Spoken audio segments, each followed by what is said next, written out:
ముఖ్యమంత్రి చేస్తాను లేకపోతే నేను కాపల కుక్క ఎన్నో జరిగినాయి సార్. ఆయన అలా చేశాడు కాబట్టి ఆయన పక్కన పెట్టారు. లేదు మీ స్టాండ్ ఏంటనేది కావాలి కదా. ఖచ్చితంగా చేస్తున్నాం కదా. Right right right right sir. మీరు ఫైనల్ చెప్పండి. ఒకటి హుసేన్ సాగర్ గురించి చెప్పారు. తెలంగాణ రాష్ట్రం రాగానే 7 కాలువలు అందులో కలిసేది, వాటిని డైవర్ట్ చేశాడు. ఇప్పుడు ఏమైనా వర్షపు నీళ్ళే హుసేన్ సాగర్లో కలుస్తున్నాం. అప్పుడు కూడా కొంత టెక్నాలజీ తోటి కొన్ని వాటర్ వదిలిపెట్టారు. హైకోర్టుకు పోయారు, కేసు వేసారు. ఒకటేసారి ఇట్లా నీళ్ళు వదిలిపెడితే ఇట్లా విష జ్వరాలు వస్తాయి, ఇట్లా వస్తాయంటే ఆపారు. కొంత వాసన తగ్గింది. ఇప్పుడు ఆ నీళ్ళు అలా రావట్లే, అంత రావట్లే. ఆ నీళ్ళు వేరే డైవర్ట్ చేసారు, అలా కలుస్తలేవు, ఓన్లీ వర్షపు నీళ్ళే వస్తున్నాయి. తర్వాత కోర్టు ఆపంటే ఆగింది, సరే వరకు కొంత నడిచింది. ఓకే. ఇక మూసి సుందరీకరణ అనేది కేసీఆర్ గారు ఉండగానే స్టార్ట్ చేశాడు. స్టార్ట్ చేసి ఎంత వీలైతే అంత ఏ ఇల్లు కూల్చకుండా కట్టుకుంటే, ఇప్పుడు మనం కూడా తెలుస్తుంది, నారాయణ గోడ కట్టుకుంటా పోయారు, ఉన్న పూడిక తీసుకుంటా పోయారు అని చేసిర్రు. మన నాగోలు యువతల బ్రిడ్జ్ యువతల 5.5 ఎకరాలు ఆడ పార్కు చేసిండు, వాకింగ్ చేయనీకున్నది. ఎంత వీలుంటే ఆడ కట్టుకోవడం, ఏ ఇల్లు కూల్చలేదు. ప్లస్ ఇక్కడ నాగోలు దగ్గర సెప్టిక్ వాటర్ వచ్చేదాన్ని ప్యూరిఫై చేస్తూ, మీరు చూస్తే కూడా కనిపిస్తుంది ఆడ చేసి, ఆ నీళ్ళు వస్తాయి, దాన్ని ప్యూరిఫై చేసి మళ్ళీ అలా కలుస్తాయి. అది చేసిండు. MBBS దగ్గర ఆ చెత్తతోటి దాన్ని అంతా క్లీన్ చేసేది శాతనంతా చేసారు. మళ్ళా కూడా ప్లాన్ ఉన్నది 16,000 కోట్లతో చేద్దాం అనుకున్నాడు. సరే ఈ లోపు అధికారం పోయింది. నేను చెప్పేది దాని గురించి దాని దృష్టి పెట్టి చేసిండు. ఒక ఇల్లు పోకుండా. ఈయన లెక్క క్లారిటీ లేదు రేవంత్ రెడ్డి గారు. ఫస్ట్ 150 కోట్లు అన్నాడు. తర్వాత బఫర్ జోన్ కాడ నువ్వు క్లారిటీ ఉండాలి. నీకు బఫర్ జోన్ ఆ నుంచి 30 మీటర్ల 50 మీటర్ల అనేది ఉండాలి.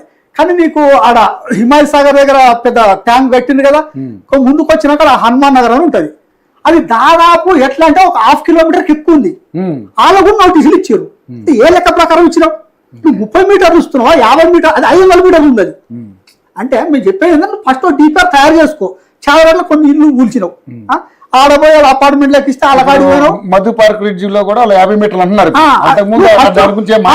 చెప్పు ఎంత? ఇప్పుడు 53 మాజీ ముఖ్యమంత్రి వర్యులు నిర్దాశాన్ని కూలగొడతాం కదా సార్. నువ్వు చెప్పినట్టు అన్నాడు. తీసుకుంటావా మాజీ ముఖ్యమంత్రి వర్యులు అన్నది? సార్ అనుడు వేరు, వేరు అంటే పొలిటికల్ లీడర్ అమలు చేస్తారు. కేసీఆర్ ఫాలో అవుతున్నట్టు అని చెప్పి చాలా పైన ఫాలో అవుతాం. మేము ఏమంటలేము. ఇప్పుడు ఎంత ఏమంత చేసారు, తర్వాత కూడా చేద్దాం అనుకురు. మేము అనేది ఏంటంటే ఫస్ట్ నువ్వు డీప్గా క్లియర్ తీసుకో. ఎంత అనుకుంటున్నావు?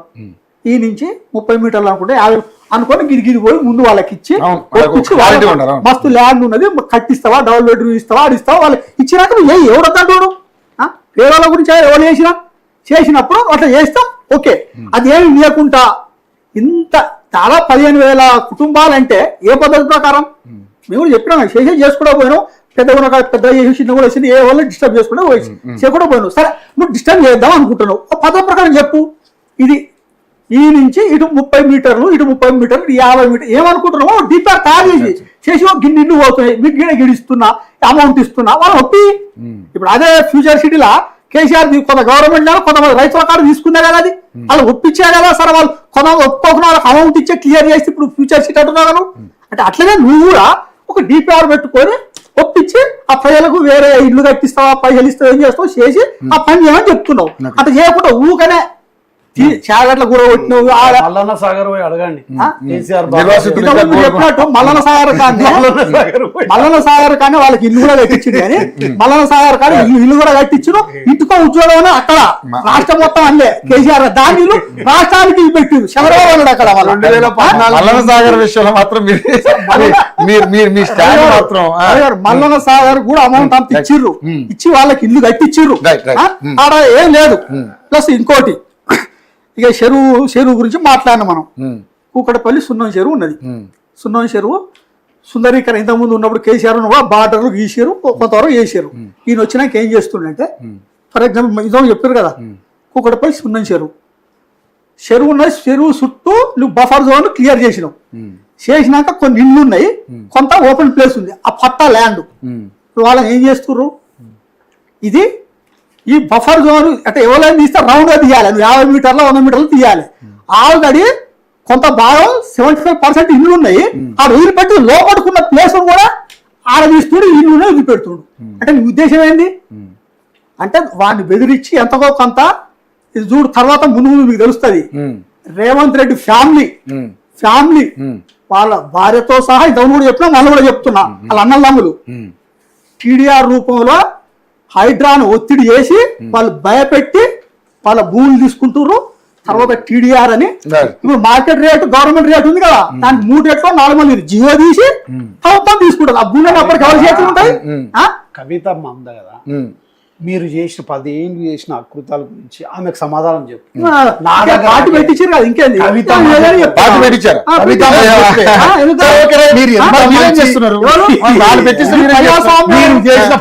గొప్పతనాలన్నీ కవిత అన్ని చెప్పింది.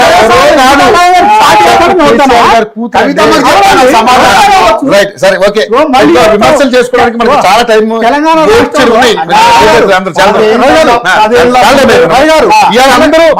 బ్రహ్మాండంగా మాట్లాడే వాళ్ళు వచ్చారు, చాలా టైం వేస్ట్ అయిపోతుంది. తెలంగాణ రాష్ట్రంలో టీఆర్ఎస్ పార్టీ 2014 ముందు కేసీఆర్ గారి ఆస్తులు ఇప్పుడు ఆస్తులు అమ్మ మళ్ళీ అది పెద్ద సబ్జెక్ట్ నిజంగానే.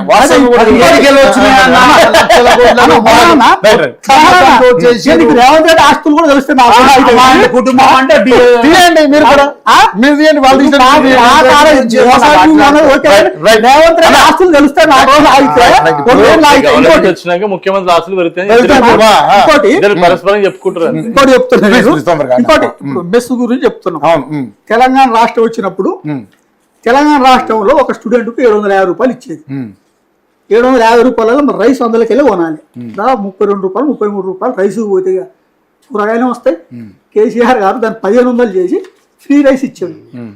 అంటే ఇప్పుడు మనం సన్నభ్యం ఇచ్చినటువంటి అన్న ఎందుకు ఇస్తున్నాం అంటే తెలంగాణ రాష్ట్రంలో పాడి ఎక్కువైంది కాబట్టి సన్నభ్యం చేయగలుగుతున్నాం. ఇది అవమానపరిచినట్టు. ఏ అవమానం sir, Telangana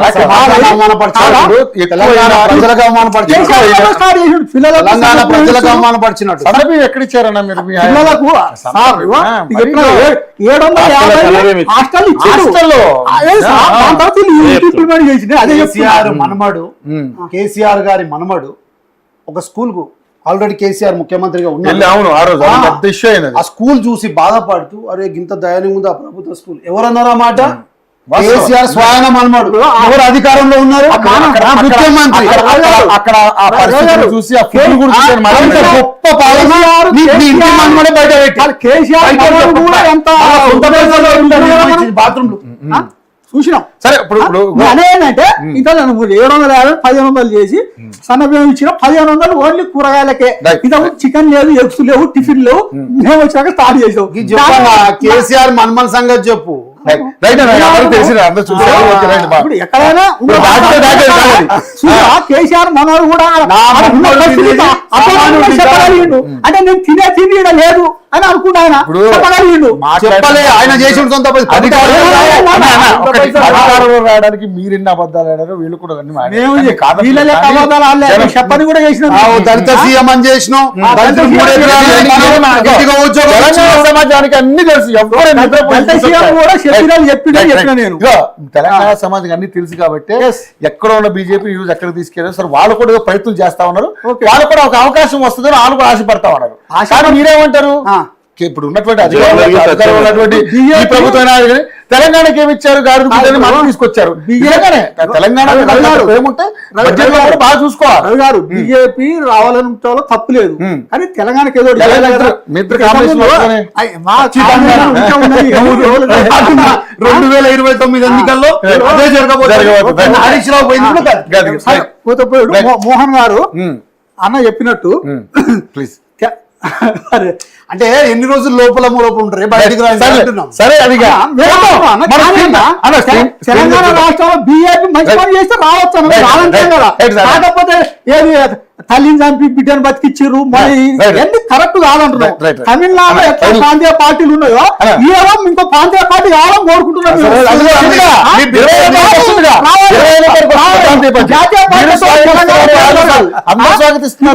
for example Rahul Gandhi ఉన్నాడు, ఆయన ఓన్లీ 5 రాష్ట్రాలకే ఆయన ఉన్నట్టు ఆ నార్త్ నాట సీట్లు పెరుగుతాయట వద్దట ఆయన నేషనల్ పార్టీ ప్రాంతీయ పార్టీ సరే దానికి సపోర్ట్ అన్న Delimitation కి సపోర్ట్ కూర్చోడు మీ పార్టీ ఈ సంగతి చెప్పనా ఇప్పుడు రాహుల్ గాంధీ గురించి చెప్పకు నువ్వు Delimitation కి మీరు మద్దతు కాదా? మహిళా బిల్లు కావాలని మేము ఎప్పుడు అసెంబ్లీ తీర్మానం చేసాం. అదే కవిత గారు మా పార్టీ ఉన్నప్పుడు ఒకటే లాస్ట్ పాయింట్ పెద్దవాళ్ళు అందరూ మీరు చాలా దూరం వెళ్ళాలి. లాస్ట్ పాయింట్ మన 16వ తారీఖు పెట్టిన కదా బిల్లు అలా మహిళా బిల్లే లేదు సరే అది